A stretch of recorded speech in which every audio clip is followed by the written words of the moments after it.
శ్రీమాత్రే నమ. జయ గురు దత్తాత్రేయ నమ. ఈ వీడియోలో మనం కుజగ్రహ సంచారం డిసెంబర్ 7వ తారీఖు నుంచి జనవరి 15 మధ్యలో ధనుసు రాశి యందు, జనవరి 15, 2026 నుంచి ఫిబ్రవరి 23 వరకు కుజుడు మకర రాశిలో ఉచ్చస్థితి పొందడం జరుగుతుంది.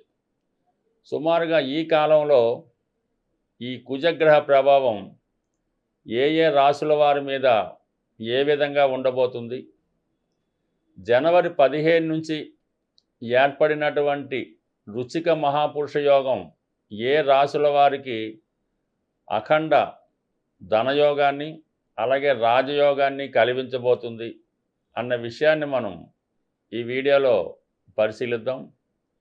ఏదైనా ఒకరి జాతకంలో ఉద్యోగం రావాలన్నా, జీవితంలో స్థిరపడాలన్నా, అతి ముఖ్యంగా వివాహం జరగాలన్నా, సొంత గృహం ఏర్పడాలన్నా కూడా కుజగ్రహ అనుగ్రహం తప్పనిసరిగా ఉండాలి.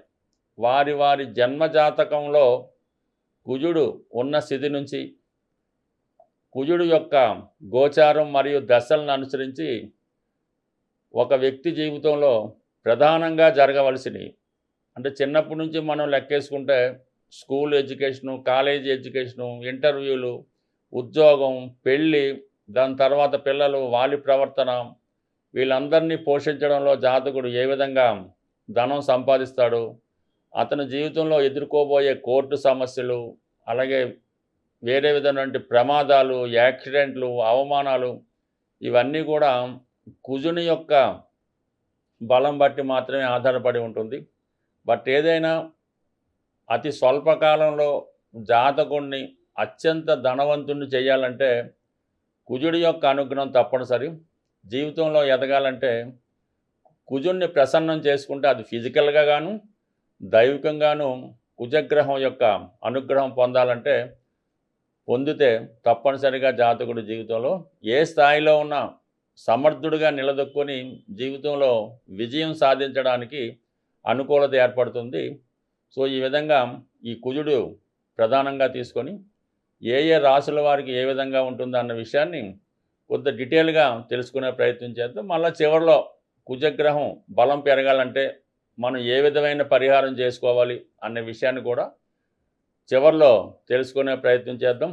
ఏదైనా మీరు విజయం సాధించాలంటే కుజుడిని ప్రసన్నం చేసుకుంటే మిగతా గ్రహాలన్నీ కూడా ఆటోమేటిక్గా మీకు సహకరిస్తాయి. వృషభ రాశి వారికి ప్రస్తుతం కుజుడు అష్టమ స్థానంలో సంచరిస్తూ జనవరి 15న భాగ్యస్థానంలోకి వెళ్ళడం జరుగుతుంది. అయితే ఏదైనా ఒక రాశి వారికి శత్రుగ్రహాలు, సహజ పాపగ్రహాలు ఎంత బలంగా ఉంటే ఆ రాశి వారికి అంత ఇబ్బందులు రావడం జరుగుతూ ఉంటుంది. ఎదుర్కొనే వ్యక్తి కూడా అంత బలంగా ఉండడం జరుగుతూ ఉంటుంది అన్నమాట. అంటే బలమైన శత్రువు, పెద్ద అప్పు, రుణం ఇబ్బంది అవ్వచ్చు, పెద్ద కోర్టు కేసు కావచ్చు, ఏదైనా కొద్దిగా అపోజిషన్ బలంగా ఉంటుంది అన్నమాట. కుజుడి రాశి వారికి సప్తమ వ్యయాధిపతి. ఒక విధంగా వ్యయాధిపత్యమే బలమైనది మాట, ఎందుకంటే అది మూల త్రికోణ రాశి కాబట్టి వ్యయాధిపతిగా కుజుడు ఈ రాశి వారికి ఖర్చు, అంటే దేని మీద భూములు, స్థిరాస్తులు, రక్త సంబంధికులు, అన్నదమ్ములు, భార్య, పార్ట్నర్స్, వాళ్ళ వల్ల వారి కొరకు ఖర్చు పెట్టడం, జీవితం వారి కొరకు పాటుపడడం, ఆ రుణం తీర్చుకోవడం, ఇవన్నీ కూడా కనబడుతూ ఉంటాయి. ఈ విధంగా ప్రస్తుతం అష్టమ స్థానంలో కుజగ్రహ సంచారం అన్నది ఒక విధంగా జాతకులకి వైవాహిక జీవితంలో ఉన్నటువంటి సమస్యలు పరిష్కారం అవడానికి ఈ అష్టమ కుజగ్రహం కారణమవుతుంటాడు. ఎందుకంటే మీకు సప్తమాధిపతి అష్టమంలో ఉన్నాడు. ఈ విధంగా వైవాహిక జీవితంలో తీవ్రమైనటువంటి ఇబ్బందులు ఎదుర్కోవడం జరుగుతూ ఉంటుంది. అటో ఇటో తేల్చుకునే పరిస్థితి కూడా రావడం జరుగుతూ ఉంటుంది.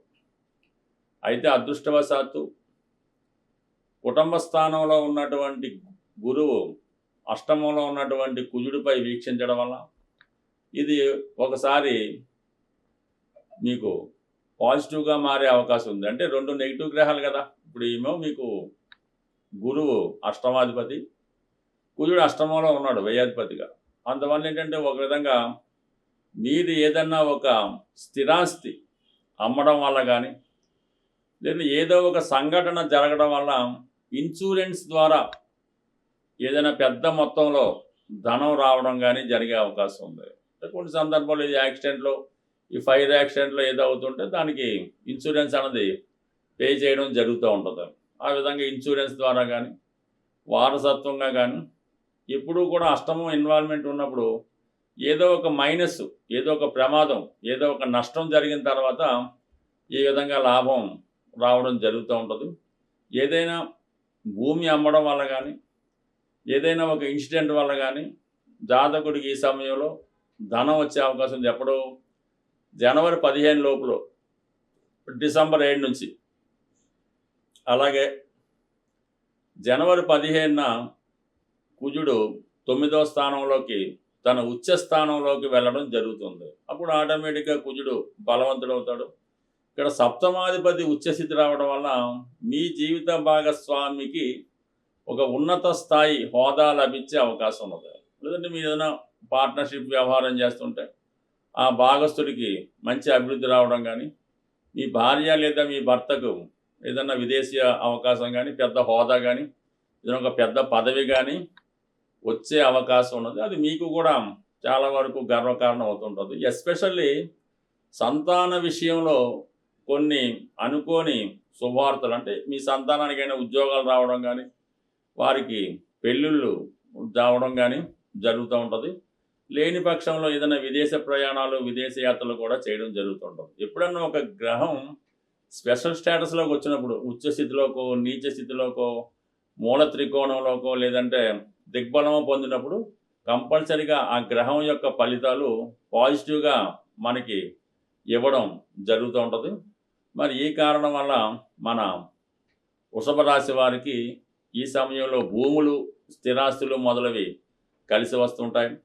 ఎక్కువగా ప్రయాణాలు చేస్తూ ఉంటారు.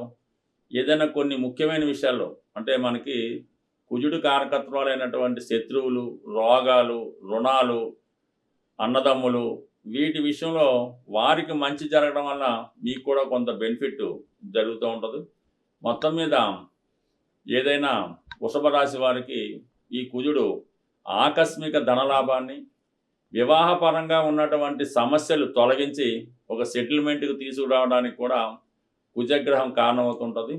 కంపల్సరిగా ఈ వృషభ రాశి వారు ఈ డిసెంబర్ 7 నుంచి ఫిబ్రవరి 23 మధ్యలో కుజగ్రహానికి మీరు పరిహారం చేయించుకోవడం వల్ల, స్వయంగా మీరు పరిహారం చేసుకోవడం వల్ల, ఎప్పుడన్నా సరే శనిగ్రహానికి ఒకటి, కుజగ్రహానికి ఒకటి, మీరు ఫిజికల్గా మీకు మీరు చేసుకునే పరిహారాలే వర్కౌట్ అవుతాయి తప్ప ఇతరులతో చేయించే పరిహారాలు మాత్రం సాధ్యమైనంత వరకు వర్కౌట్ అవ్వు.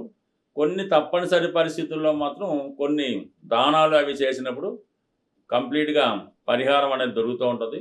ఆ విషయంలో మనం ఈ వీడియో చివరిలో తెలుసుకునే ప్రయత్నం చేద్దాం. కుజగ్రహ పరిహారాలు అన్నవి చాలా సులువుగా మనం పాటించవచ్చు. ముఖ్యంగా ఒక్కొక్క సమస్యకి ఒక్కొక్క విధమైన పరిహారం అన్నది ఉండడం జరుగుతూ ఉంటుంది.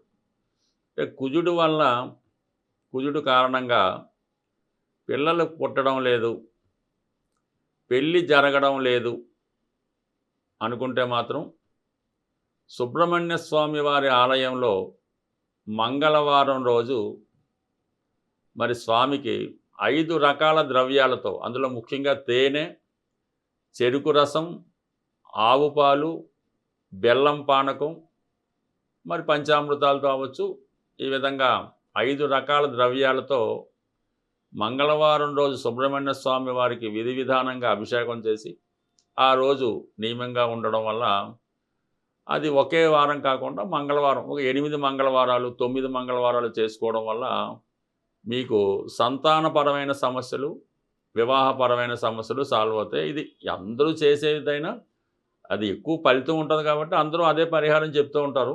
ఇది శ్రద్ధ ఇంపార్టెంటు. చేస్తే ఫలితం దక్కుతుంది. ఉద్యోగం రావడం లేదు.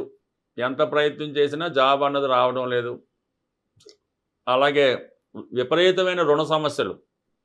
అసలు బయటికెళ్ళడానికే లేదు. ఫోన్ మాట్లాడితే కూడా ఎవడో ఫోన్ చేస్తుంటాడు భయంతో ఫోన్ కూడా ఎత్తకుండా భయపడుతుంటారు. ఈ విధంగా ఎవరైతే రుణ సమస్యలతోనూ, నిరుద్యోగ సమస్యతోనూ బాధపడుతున్నారో అటువంటి వారు ప్రతి శనివారం హనుమాన్ ఆలయ దర్శనం చేస్తూ 5 ప్రదక్షిణలు చేసి అక్కడ ఉన్నటువంటి సింధూరాన్ని బొట్టుగా పెట్టుకోవడం వల్ల కలిగా ఉంది. మరీ సమస్య వెరీ తీవ్రంగా ఉంటే స్వామివారికి మంగళవారం రోజు తమలపాకులు అంటే ఒక 1000 లేదా ఒక 10,000 తమలపాకులతో అభిషేకం చేయడం వల్ల అదే రోజు వడమాల పెద్దగా ఒక 3,000 2,000 1000 గారెలు తయారు చేసి భక్తులకు పంచిపెట్టడం వల్ల దీర్ఘకాలికంగా వేధిస్తున్నటువంటి రుణ బాధలు అలాగే నిరుద్యోగ సమస్య సంపూర్ణంగా తీరడం జరుగుతుంది.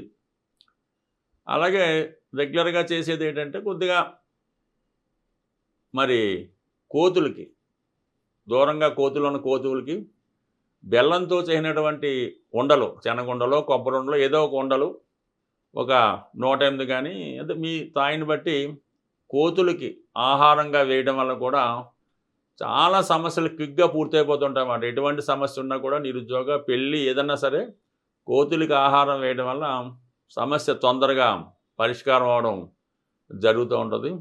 వీటన్నిటికన్నా గొప్ప రెమెడీ ఇంకా మనకి జీవితంలో ఇంకేమీ లేదు, ఇదే తప్ప వేరే మార్గం లేదు అనుకున్న వాళ్ళు వారి యొక్క ఆరోగ్యాన్ని బట్టి ఎవరైనా మీ యొక్క స్నేహితుల్లో వారికి ఏమైనా బ్లడ్ అవసరమైతే బ్లడ్ డొనేట్ చేయడం వల్ల అంటే మనం బ్లడ్ బ్యాంకులో ఇవ్వడం కాకుండా ఎమర్జెన్సీలో మీ బంధువర్గంలో స్నేహితులు ఎవరికైనా అవసరమైతే ఆ సమయంలో మీరు రక్తదానం చేయడం వల్ల మీ జీవితంలో గొప్ప మార్పు అన్నది రావడం జరుగుతూ ఉంటుంది.